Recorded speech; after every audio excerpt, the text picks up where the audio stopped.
PTD SMP Negeri 5 Sengkang telah meluangkan waktu. Syukur kita panjatkan atas kehadirat Allah Subhanahu wa taala bahwa pada hari ini kita masih diberi kesempatan nikmat iman serta kesabaran untuk memenuhi undangan kami. Kembali memeriksa visi misi sekolah untuk diselaraskan kembali dengan PM. Jadi tadi saya tampilkan sebentar perubahan pola pikir,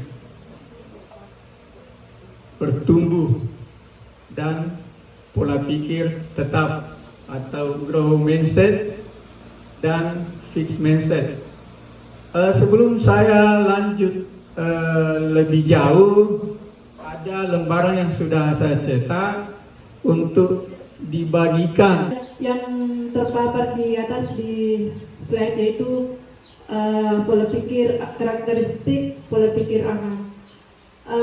Ada beberapa: tekun dan berkemampuan kuat, pantang menyerah, selalu berpikir positif, berani menghadapi tantangan dan mencoba hal baru, melihat kesulitan bukan sebagai hambatan tapi kesempatan untuk berkembang, terbuka menerima kritik dan menganggapnya sebagai sarana untuk memperbaiki dan meningkatkan skill.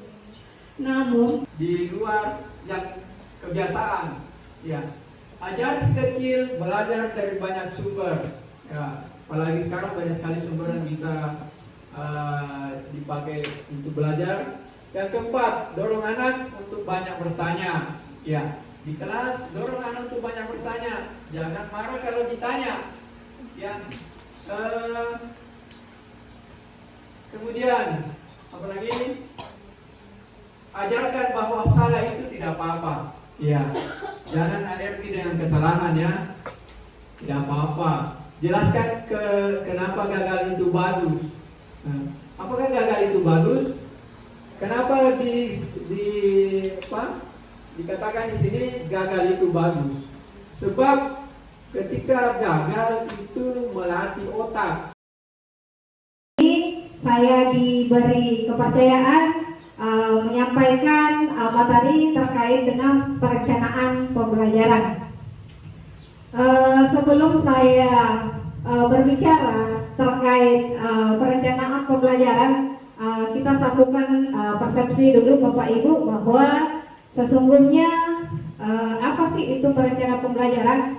Jadi yang harus kita samakan dulu bahwa untuk tahun ajaran 2025-2026 kita masih menggunakan kurikulum Merdeka, jadi tidak ada perubahan kurikulum.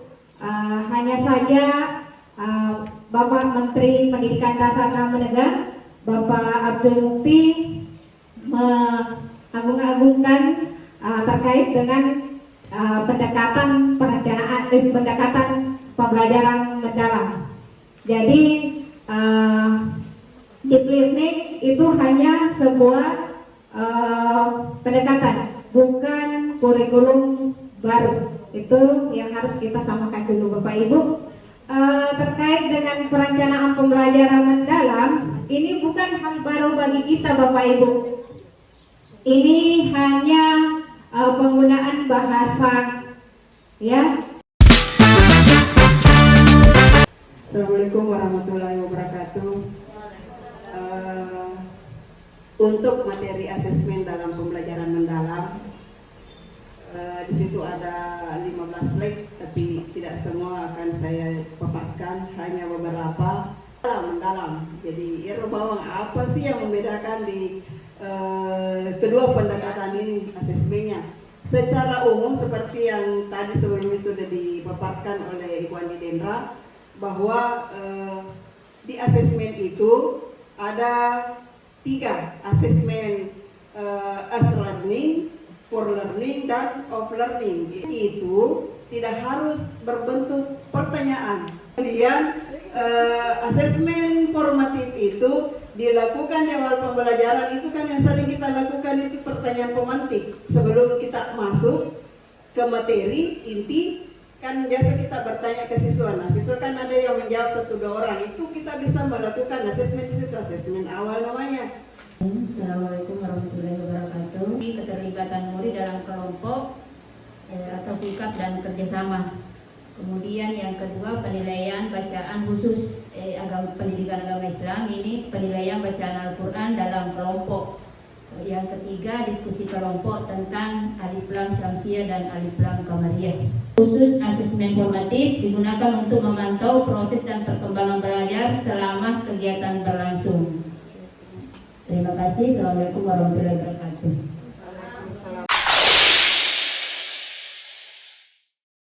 Menurut saya, inquiry kolaboratif itu adanya kerjasama untuk menemukan solusi. Pemahamannya tentang itu tadi pada saat kegiatan pembelajaran. Kemudian peran guru agar kolaboratif di sekolah. Kasus pertama, narasi kasus. Sebuah SMP negeri di daerah pesisir Jawa Tengah menghadapi tantangan pembelajaran yang cukup kompleks pada materi IPA tentang banjir.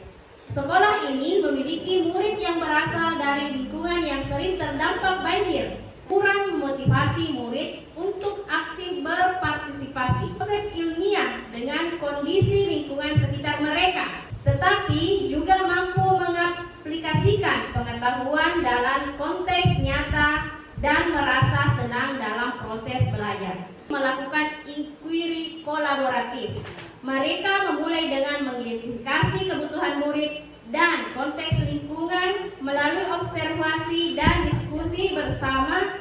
Mereka merancang pembelajaran terpadu yang mengajak murid melakukan penelitian sederhana tentang penyebab dan dampak banjir di lingkungan sekitar. Sampai di sini, mohon maaf atas kekurangan dan kesalahan kami. Assalamualaikum warahmatullahi wabarakatuh.